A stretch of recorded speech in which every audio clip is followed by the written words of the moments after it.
walhamdulillah wala ilaha illallah wallahu akbar. Ndo anakku sing ayu kang mituhu limbo ana dawuhmu apa mak nganggo leren sawetara ya nok mangkono.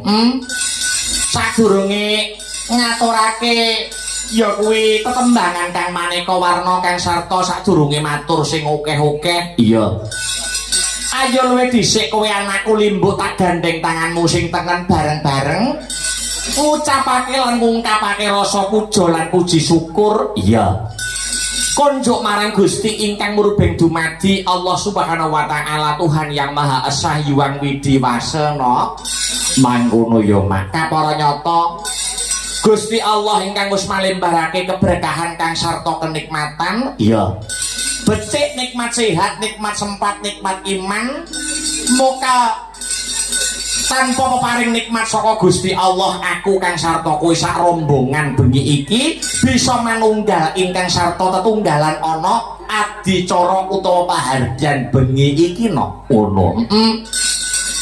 Iya ya mak iya ngestokake dawuh lah banjur bengi iki mengeti adicara apa bengi iki mengeti paharjan apa iki ngene ya nok kepiye. Paharjan bengi iki ya kuwi tidak lain dan tidak bukan ya kuwi PHBN peringatan Hari Besar Nasional utawa peringatan HUT Hari Ulang Tahun negarane awake dhewe NKRI Negara Kesatuan Republik Indonesia. Iya. Kang mus mencapai ya kuwi ke usia 81 tahun no. Oh ngono ya mak.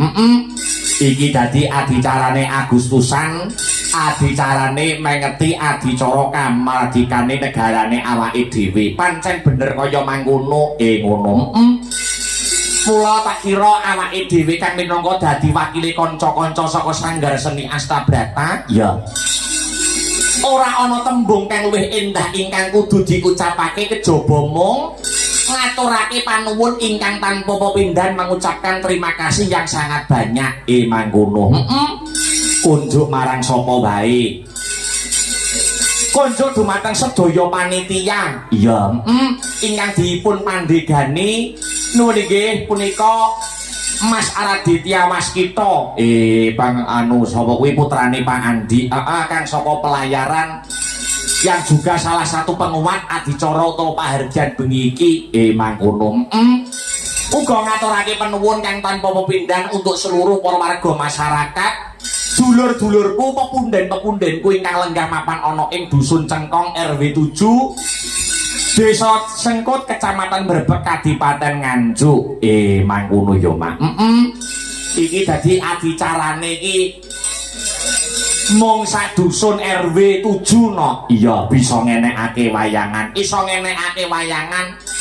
Aku nek wis karo para warga masyarakat kene Cengkong wabil khusus sumrambahe warga masyarakat Sengkut ki wis manjing kaya sedulur. Ngono ya mak. Dulure awake dhewe. Wah dulurku akeh nok ning kene iki. Ngono. Termasuk juga panitia. Ya, ana Mbah Sukir. Oh, Mbah Kirno.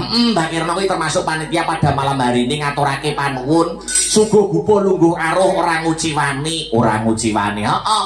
Mung sak lingkungan, mung sak dusun, mudune sak RW iso ngenekake wayangan no. Oh, ngono. Iki yen tanpa ana rasa manunggaling cipta rasa budi kelawan karsa ya tanpa guyub rukun kang sarta gotong royonge para warga masyarakat tak kira tangeh kelakone no. Oh ngono ya mak. RW 7 munggahe Dusun Cengkong iso ngenekke wayangan. Pertanyaane siji, pertanyaane apa? Desane kapan? Oh iya. Iya ya mang, lurahe jek enom kok ora wayangan. Iya. Lah ya iya ya mayus gampang nah sing penting rukun, sing penting ayem tentrem, gotong royong. Oh mangkono ya mak. Apa manajer kapara nyata persatuan dan kesatuane warga masyarakat RW 7 Dusun Cengkong tak acungi jempol no. Oh ngono ya mak. Yen kena diibaratake kaya sapuduk kae. Sapuduk. Sapuduke yen sapune nggur siji ora iso kanggo ngresiki regetan. Ngono. Ning yen sapune akeh ya njur ditaleni kena kanggo ngresiki regetan, kena kinarya ngrampungi gawe. Ngono. Kuwi kabeh filosofi dari persatuan dan kesatuan. Persatuan dan kesatuan. Apa meneh mengingat adicara Agustusan acara kemerdekaan. Akeh sing kandha tentang persatuan dan kesatuan, akeh sing kandha tentang guyub rukun, akeh sing kandha tentang gotong royong. Itu semua sudah diimplementasikan dan diaplikasikan oleh para warga masyarakat Dusun Cengkong, utamanya RW 7. Mila aplaus tepuk tangan untuk pagelaran pada malam hari ini. Wah ya mak ya ngestokake dawuh. Luar biasa. Saling bau membau, saling bau membau. Dadi iki ngowah-ngowahi adat saben sing biasane ora wayangan dadi wayangan. Lah yo, ngene iki desane pengin. Ya mak. Ya ngestokke dawuh. Luar biasa ngaturke panuwun untuk seluruh panitia. Kang ora bisa disebutake siji mboko siji kang wis ikut andil lumadine pahargyan wayang kulit pada malam hari ini. Utamane ngaturke panuwun untuk Pak Andi. Ya, sing saka pelayaran kang menjadi salah satu penguat ya pagelaran wayang pada malam hari ini. Iki ternyatane lakon bengi iki, wayangan bengi iki sing request yo Bapak Andi, salah satu penguat. Nyuwun ora kena dinyang lakone Babat Wonomarto. Ya, wong yo ternyatane Pak Andi dan semuanya panitia kang mapan ana ing Cengkong iki tak simpulkan ora mung penonton wayang kok no. Ora mung penonton wayang, ora mung penonton wayang nanging juga pengamat wayang. Ngono. Disuguhi apa-apa gelem. Disuguhi apa-apa gelem. Disuguhi cerita yo ngematke, disuguhi banyolan yo menikmati, tetembangan utawa campur sari uga diapresiasi. Ngono. Ora mung Cengkong munggah sengkut, munggah brebet. Penonton wayang kok penonton nganjuk. Ya, wah kuwi jan wis diacungi jempol. Ngono ya, Mak. Sing ngakoni iki ora mung awake dhewe, dupeh awake dhewe kelairan saka nganjuk ora. Ya, nanging akeh sing padha ndhawuhake para senior-senior dalang kang lenggah mapan ana ing kulon. Ya. Kuwi akeh sing kandha, akeh sing dawuh yen to penonton nganjuk kuwi pancen penonton sing jemenake, penonton wayang ora mung penonton wayang nanging juga pengamat wayang. Ngono ya, Mak. Mula awake dhewe sing selaku menjadi putra daerah asli kelahiran Kabupaten Nganjuk, ya. Awake dhewe sing ngrumangsani dalang junior, ya. Isih akeh kekurangane tinimbang keluwihane ning niat tuluse awake dhewe sak kanca sanggar seni Astabrata ora neka-neka ora muluk-muluk, ya. Mung kepengin ya kuwi nyambung tali peseduluran, tali silaturahmi karo para warga masyarakat, ya. Karo diniati paring lelipur menghibur para sutresna budaya wabil khusus pecinta wayang kulit ya Mak. Pancen bener ka para nyata. Yen awake dhewe kuwi iso tembus tekan jaban rangkah Nganjuk nganti tekan ngendi-ngendi kuwi sing diuntungkan ya kota kelahirane awake dhewe Kabupaten Nganjuk. Ngono. Nganjuk gelem ora gelem namane ya terangkat. Ya Mak ya ngestokake dawuh. Saiki jurung pandonga no. Ya. Biyo ngarep ndongake apa? Muga antuk pengasih ya saka Gusti Kang Maha Asih ya. Muga-muga sak rampunge seluruh rangkaian adicara ya. Pahargyan ya kuwi kemerdekaan memperingati PHBN peringatan Hari Besar Nasional kang digelar dening RW 7 Dusun Cengkong Desa Sengkut Kecamatan Brebet ya. Wilayah kene dadi wilayah sing balgatun Toyebatun Baropun Gofur Gemah Ripah Loh Jinawi Kertototota Raharja Murah Sandang Lawan Pangan Cina Ketok ing kamulyan tinebihna saking bencana alam. Amin amin amin Allahumma amin Allahumma amin ya rabbal alamin. Muga-muga donga sing becik iso anyrambahi kabecikan kang sarta katentremane para sagung masyarakat wabil khusus ana ing Cengkong. Ya Mak. Iki awake dhewe sowan ora ijen.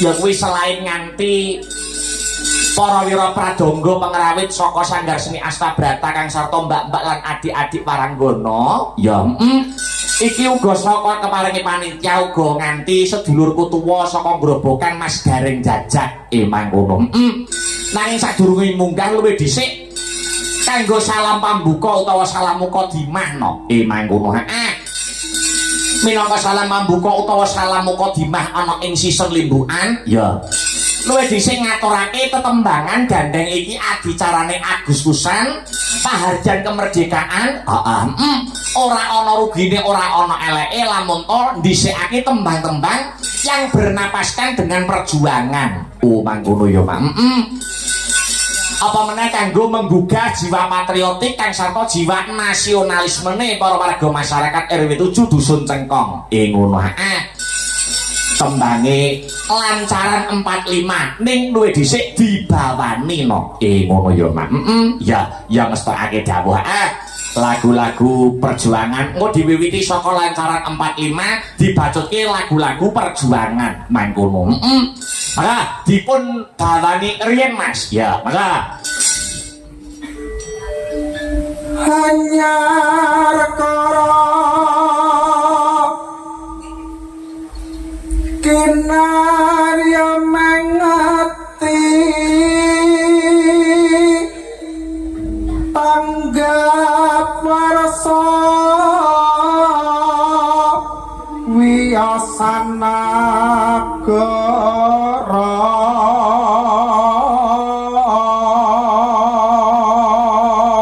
tanggap warsa mengeti kamardikan negarane pundi Mas Republik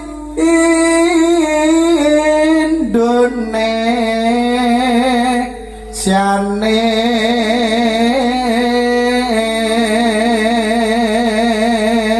Republik Indonesia ambal warsa kaping maka wos 81 taun proklamasi mardika yakti ajeng dening Soekarno Hatta pahlawan pinunjul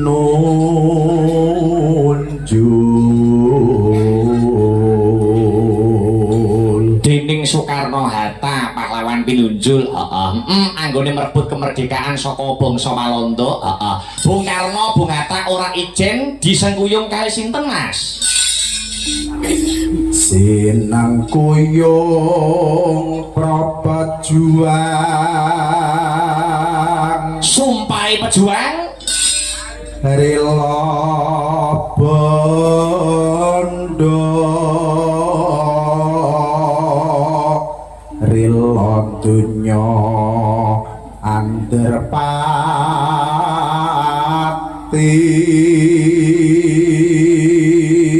terus jejer kusuma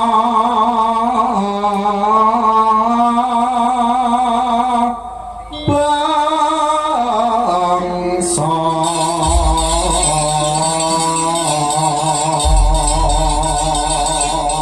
tibake lancaran 45 karya besar lirike sing ngrakit ya kuwi ora ana liya kejaba mung Presiden RI pertama Bung Karno sing aransemen ya kuwi senior dalang kang mijil saka kota Atras Semarang Ki Narto Sabdo Swargi mangkono ya Mak dua cendekiawan besar ya melahirkan karya ya kuwi lancaran 45 dikumandangke rong rambahan ya dibacotake lagu-lagu perjuangan mangkono ya Pak maka dadeke buka saka tenor dadeke Mas